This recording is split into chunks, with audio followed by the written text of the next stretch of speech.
Evening Whispers is with the people for stricter gun laws. New healthier Furry sedative might be available sooner. Action video game Rising Hell blamed for violence in school.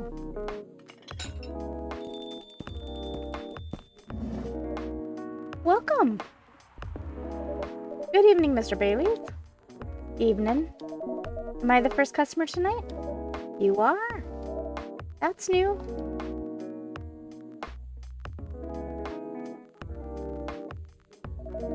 Freya's not here?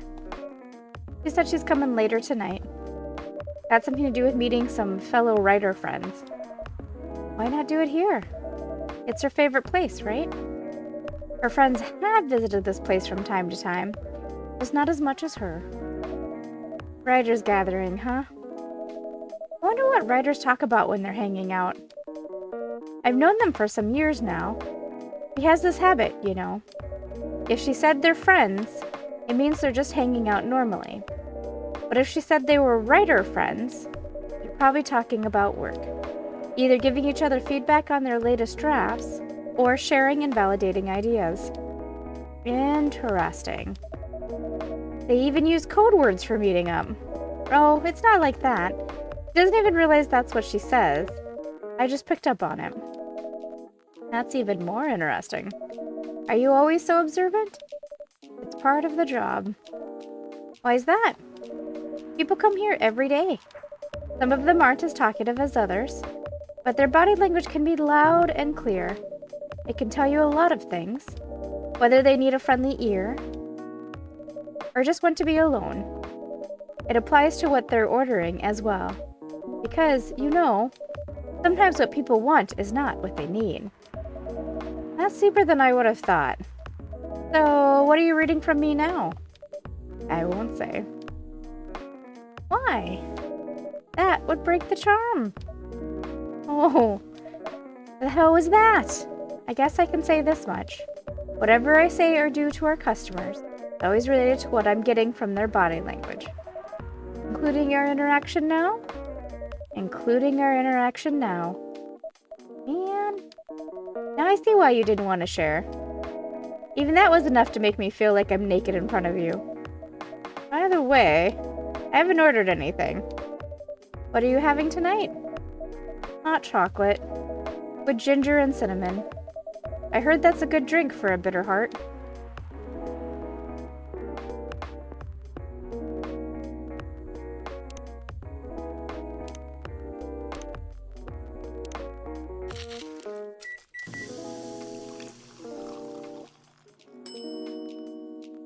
A bitter heart? Here you go. You're a pretty romantic person, huh? Spending extra time decorating this drink. Only for special people and special drinks. Hey, Manilia, tell me about yourself. What do you want to know? Anything. How old are you? Old enough to open a coffee shop. Oh man. I guess I should say sorry for asking that. Alright. But that's the only answer I can give. Now you're making me wonder what I should ask next.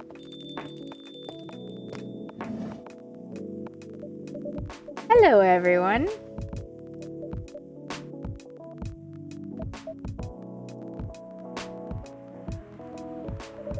Why are you both looking at me like that? Freya, you look horrible. No, I don't.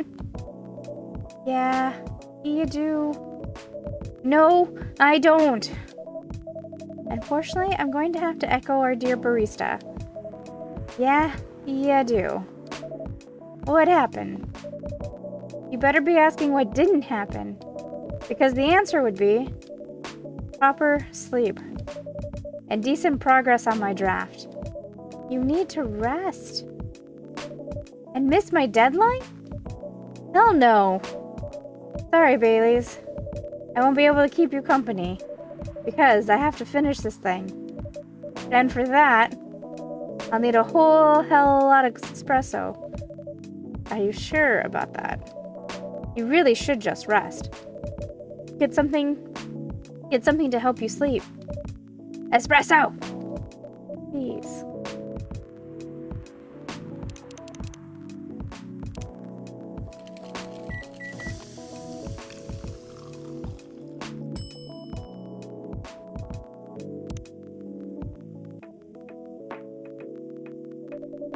I don't want to do this.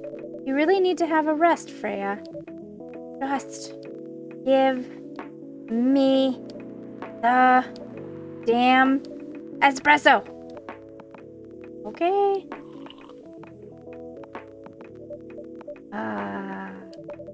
This'll keep me from falling asleep. How was the meeting? It was pretty good. I got a lot of good advice. But that also means things. And not a small number of them, mind you. Need to be rewritten. Oh. Not that bad. Rewriting is part of the process. It's just that. I'm going to my usual corner. Thanks to your coffee, I might make it through the night. It looks horrible. He does.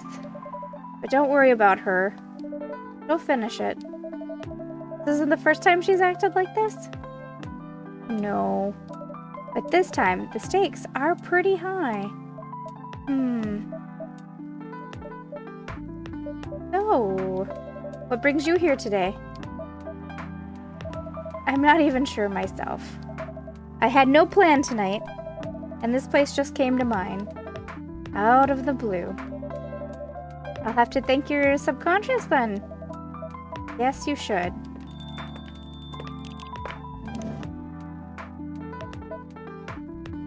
Happily Ever After, Ever After, Part 1 by Freya. Do I want to grow old with you? No, I don't want to do that. But I do want to be with you, here in this moment, stuck in eternal limbo, in an infinite loop of this exact hour forever. Hell yeah, I do. That's probably the last time Romeo remembers really having a meaningful conversation with Juliet. But let's not get too far ahead of ourselves, dear readers. Just like any other story, this one also has a beginning, and it begins with an introduction. Romeo is a young man of 20. He comes from a quite conservative, but not yet out-of-touch family. In other words, they're just like every other family in the world. He hates the name his parents gave him, and he hates it even more knowing that his life so far is fulfilling all the cliches of his fictional namesakes. Falling in love with a girl named Juliet is really just the icing on the cliched cake. Juliet is a young woman of 20. She also comes from a quite conservative, but not yet out-of-touch family. In other words, they're also just like almost every other family in the world. She loves the name her parents gave her, although she hates the fact that her life so far is fulfilling half the cliches of her fictional namesakes.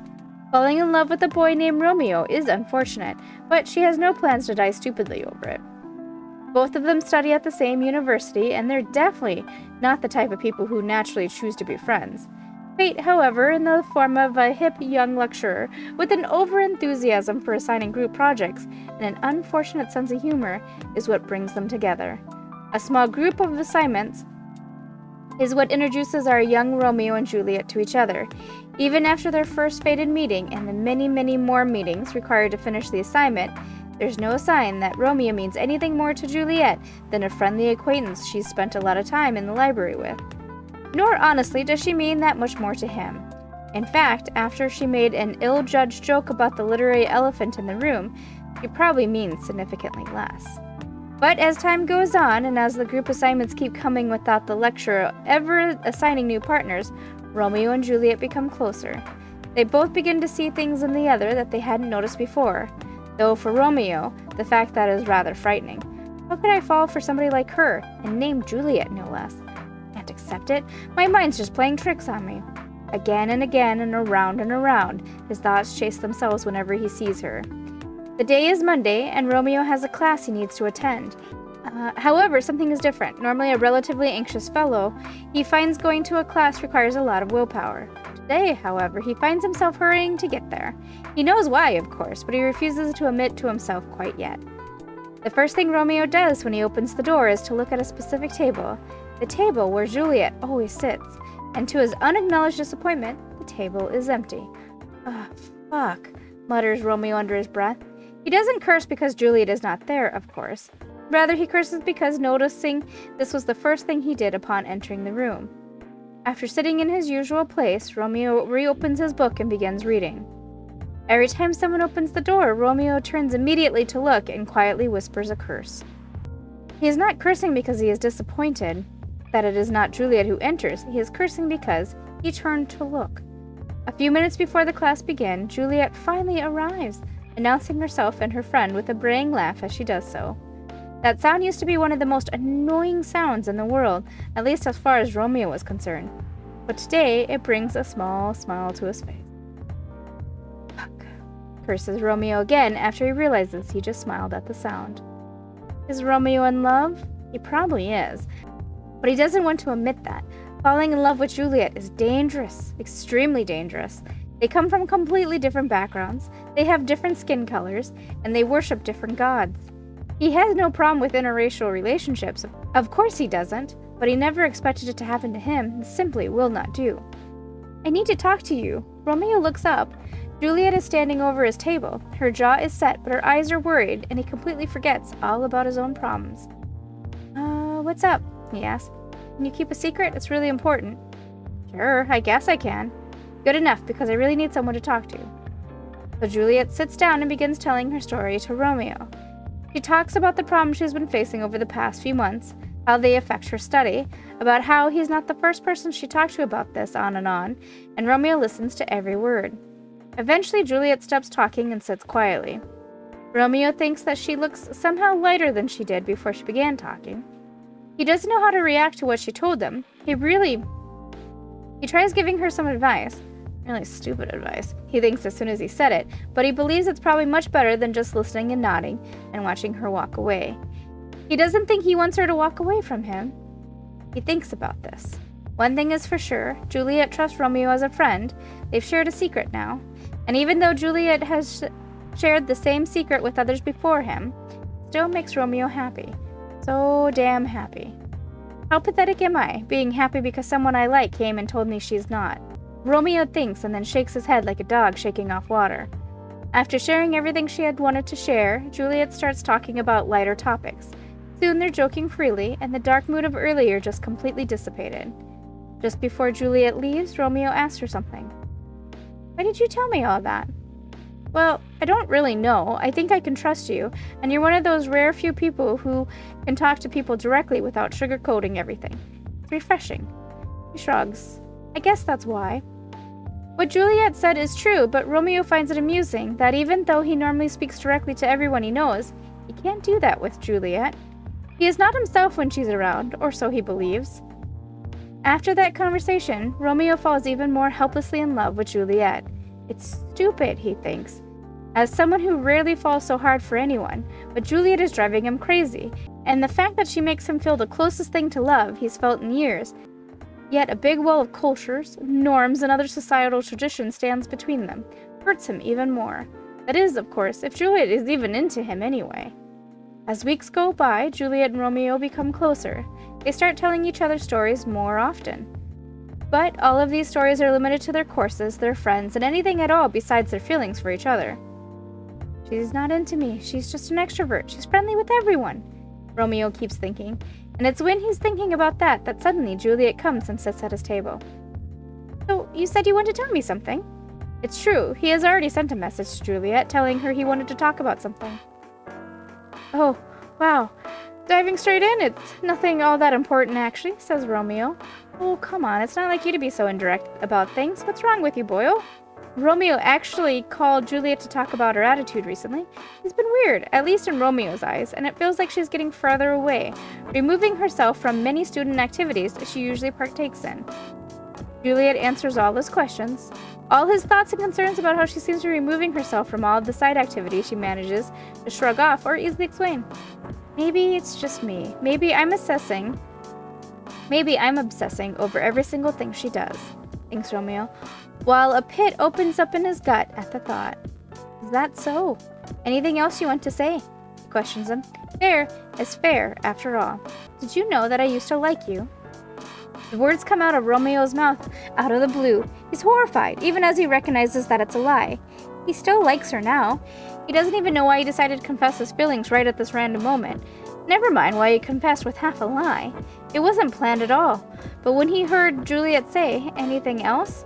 Well, it's definitely one thing Romeo has been planning to say to Juliet for a few thousand eons, or as normal humans measure time, since around 8 months ago. Juliet shows a flash of surprise and then says, no, I had no idea at all. Why? What? Why do you like me? Or did you like me? I mean, there must be a reason. Oh, of course there is. Romeo opens his mouth to tell her and pauses. He blinks slowly and closes his mouth again. Or not. I don't know. I think there is, but I'm not sure. Oh, I'm sorry. I'm talking gibberish. Juliet does not respond to that. Romeo doesn't even dare to look at her directly, but he can see out of the corner of his eye that she looks dumbfounded. He takes a breath and opens his mouth again, hoping for a lightning strike, divine inspiration, or instant death. He isn't picky. Okay, I see you as a really strong person, okay? You have a big girly side, but you're also a really strong, independent person. Okay, I get that girly part, but what makes you think I'm strong? Well, just look at how you work with all of your assignments and organizations. I definitely could never deal with everything as well as you do, ever. Okay. Oh, come on, everybody has something they're good at. You can do things I can't. That's pretty normal, you know? I know, but still. I'm not sure. That's probably what attracts me to you the most. When he says that, Romeo tries looking at Juliet just for a moment. He saw a twitch of a smile on her lips and dared not even hope. He ascribes it to his imagination instead. So, what's next then? Asked Juliet. To be honest, I don't know.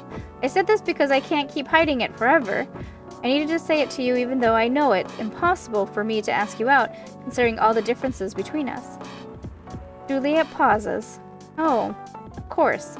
You don't need to say anything, though. I just needed to get it out of my system.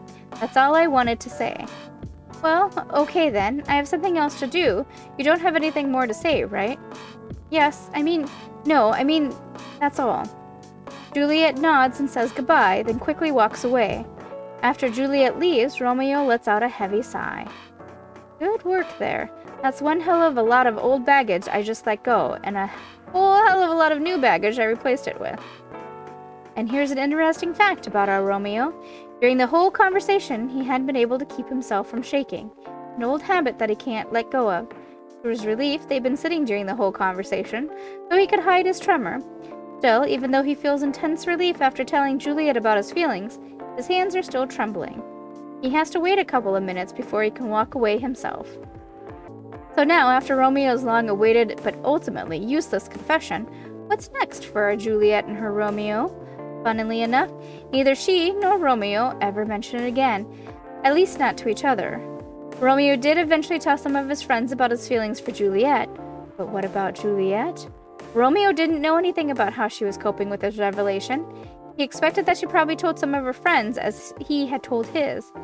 But that doesn't even matter, he tells himself. We're not meant for each other anyway. Watching from the outside, nothing seems to change between them. They still talk about their classes, about their friends, about shows they've watched and books they've read. But they never mention again the time when Romeo revealed his feelings to Juliet. At first, Romeo had thought that confessing his feelings would mean letting go of a big boulder inside his heart. As it turned out, it only transformed the boulder into a restless rock monster, asking for more. Eventually he realizes letting Juliet know about his feelings isn't enough. He needs to have her, he wants to hold her tight, and he wants to stare into her eyes and tell her he loves her to Pluto and back. He wants to hear her say, I love you too. He wants to kiss her, and he wants to run away with her to a place where no one cares about their differences and just sees them as a cute couple in love. He wants to do all good things in life together with her, and more than anything else on this earth, he simply wants her. The feeling is killing him. How could she be acting normally after that revelation? Does it mean his feelings mean nothing to her at all? And the peak of his emotions comes one day when our hero is falling asleep. Suddenly his body is drenched in sweat, and his heart beats too fast, and his thoughts only run to one thing. Juliet. He wants No, nothing so prosaic. He needs Juliet. He doesn't care about anything else, about the traditions, about their families, about anything. There's only one thing he needs to do tomorrow, and that is to confess his feelings, again, to Juliet. This time, however, he is going to ask her out. If she feels the same way, he will ask her to just give it a try and fight the world together. He resolves that he is going to take a leap of faith and be the first thing he does the next time they meet. To be continued.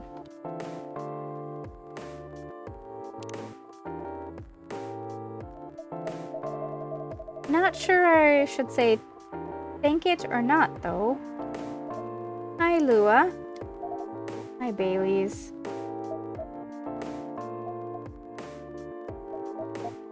How? You first. No, you first. I was just going to ask, how are you doing? I'm fine. Thanks. How about you? I'm good. Yeah.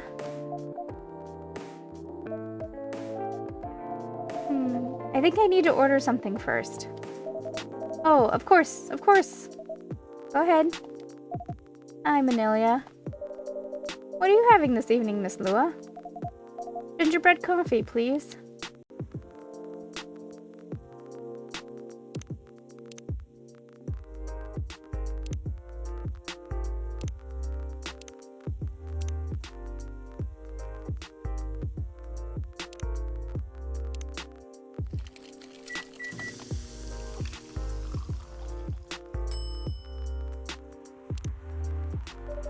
Here it is. Thank you. My grandma used to make this drink for me. Reminds me so much of her. Reminds me of when I was growing up with my family. How's work? Going pretty okay. You? I'm not taking any new jobs on at the moment. Well, you know. Yeah. I get it. You have enough in your savings, right? A very Lua thing to ask. But yeah, I do. Thanks to that last annoying job. Went well in the end? It kinda did. They paid me on time, at least. And the pay was amazing. How long are you planning to take a break for? I don't know. Till my problems are settled, I guess. And what problems are those? I'll tell you this. But don't tell anyone, okay? Not even Manilia, who's standing in front of us? Not even Manilia. Okay. So there's this girl. I love her. We've been going out for a few years. But I'm not really sure where we stand now. How can you not be sure? We had an argument about a week ago. It wasn't anything new, but somehow, things escalated uncontrollably. Why is that? I assume both of us were just tired, knowing that we're fighting against centuries of tradition. We haven't really talked since our last fight. Leaving things unresolved is not a good idea. But I can't bring myself to start the conversation. Why? Even I'm not sure about that. Pride, maybe? Or tiredness. Or knowing that, chances are, we won't be able to find the best solution for everyone anyway. Baileys. I have a question. Go ahead. What do you think she's feeling right now? To be honest, I don't know. She's not like me, that's for sure. Thankfully. Why? At least it won't affect her professional life that much. I'm glad I'm a freelancer. It means I can just take a break from work without so many problems. I'm not as professional as her, you see. I think you're wrong. Really? If I were her, I would find it difficult to live life as usual. But I'd put on a lot of masks just to hide the feelings I was going through. That sounds difficult and uncomfortable. It is. But a friend told me once, you gotta do what you gotta do. You must be a pretty cool guy. He is.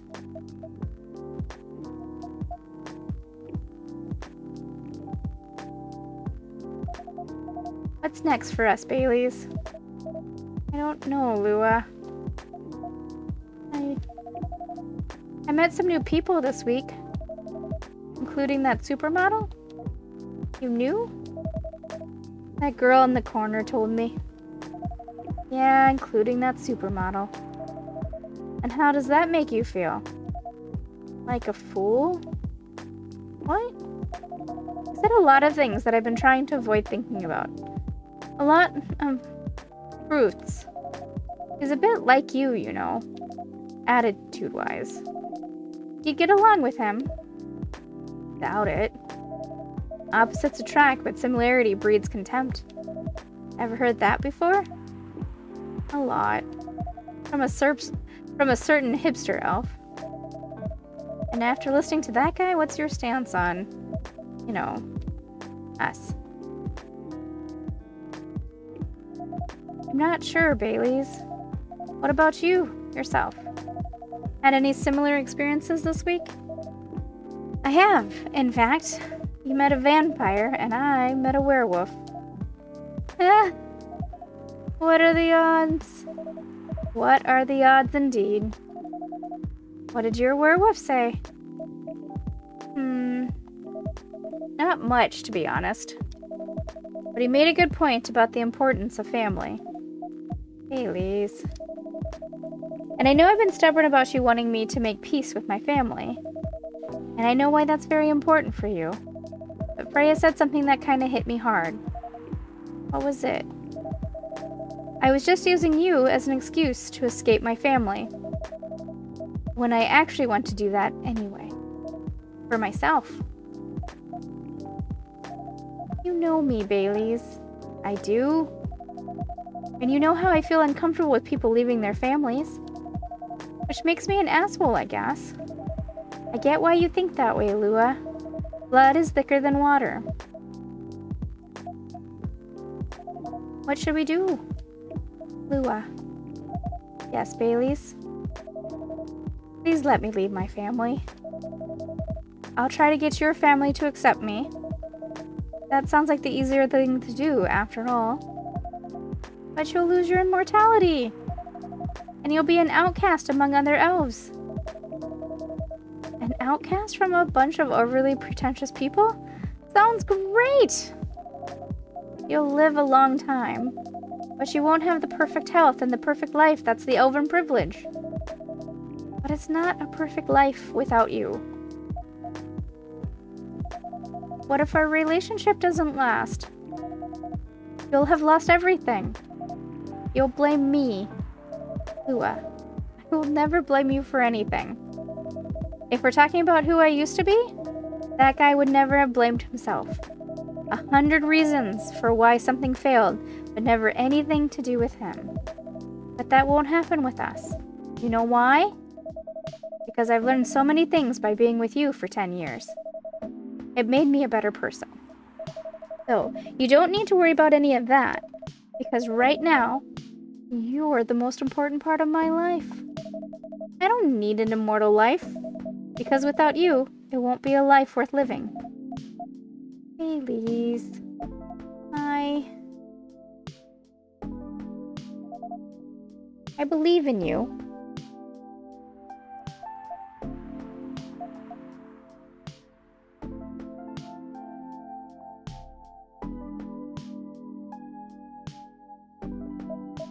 Lua. Baileys. I feel like we're living in a soap opera. Seems so. So what's our plan? Tomorrow Saturday? Are we going on a date? I'm going to my parents' place. Oh. And I want you to come with me. What? That's so sudden. Did you already have plans for tomorrow? Well, no. It's just, I'm not prepared to meet them. You'll be fine. You don't want to tell them about this first? You'll be alright. Well, They never forbade you from dating other races. They're not big fans of elves, that much is true. But you can prove them wrong. Okay, this could be a good first step. It is. It's set then. I don't know what'll happen tomorrow. But we can think about it. And anything else later. I'm with you on that. So, does that mean you don't mind me? I had my doubts. But now I'm sure. I can trust you. Ooh, thank you. Are you still staying at Farron's house? Yeah. You're staying with me tonight. Huh? What about your roommate? She's away for the weekend. Taking a long weekend getaway until Sunday night. Fate is on our side, it seems. Hey, Manilia. Yes? We're leaving. Thank you so much for keeping up with us this past week. The pleasure was mine. We're off then. See ya. Thank you for coming.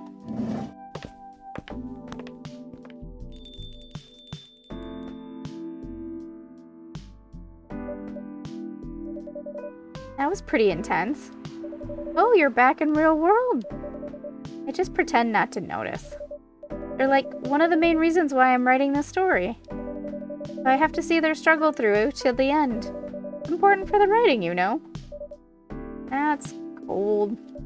What? It's not like that. It's just that... That was cold. I'm sorry. You look better than before, though. For now. I can't tell you how I feel until it's done. And I don't...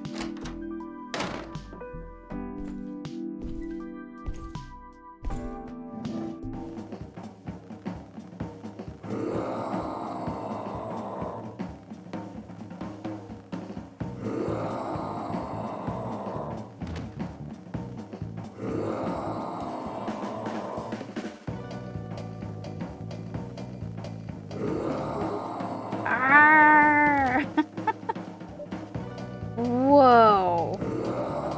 Freya, get over here. This wolf? Is that him? I think so. Welcome, sir. Are you crazy? You can't treat a werewolf and a fury like a normal customer? Trust me. He must have his reasons for coming here.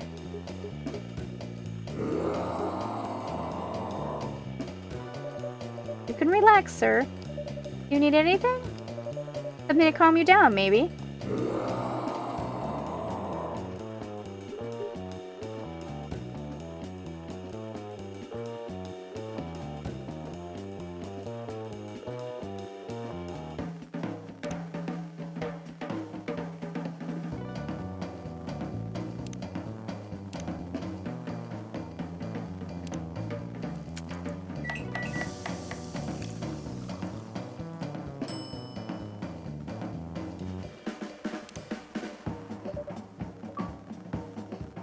Here's your...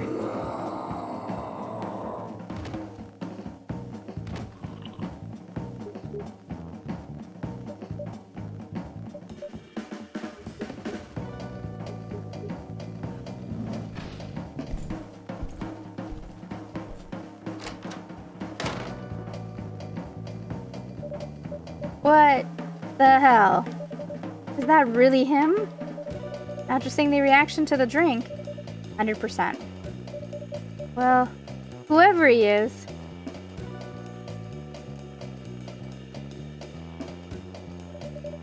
This place survived.